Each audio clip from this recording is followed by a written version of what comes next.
Hello everyone. పిల్లలు చాలా ఇష్టంగా తినే బెల్లం బోండాలను మిగిలిపోయిన ఇడ్లీ పిండితో ఎలా చేసుకోవాలో చూపిస్తున్నాను.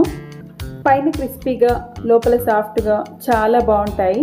టీ టైంలో స్నాక్గా కానీ లేదంటే పిల్లలకి ఈవినింగ్ టైంలో స్నాక్స్గా చేసి పెట్టండి, లొట్టలు వేసుకు తింటారు అంతే.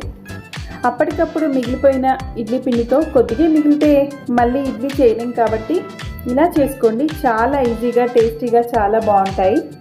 ముందుగా స్టవ్ పైన కడాయి పెట్టుకొని అందులో డీప్ ఫ్రైకి సరిపడా ఆయిల్ వేసుకొని వేడి చేసుకోవాలి. ఈలోపు ఒక కప్పు ఇడ్లీ బ్యాటర్లోకి హాఫ్ కప్పు బియ్యం పిండి, ఇంకా 2 టేబుల్ స్పూన్స్ వరకు బెల్లం, అంటే మీ టేస్ట్కి తగ్గట్టుగా వేసుకోవాలి. ఇంకా ఇలాచీ పౌడర్ కూడా 1 స్పూన్ వేసుకొని ఒకసారి బాగా మిక్స్ చేసుకొని కాగుతున్న నూనెలో బోండాలాగా వేసుకొని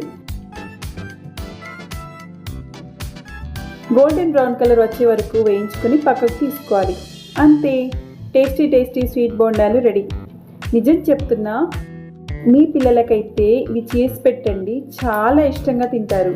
హెల్దీ అండ్ ఈజీ స్నాక్ కాబట్టి మర్చిపోకుండా చేసి పెట్టండి.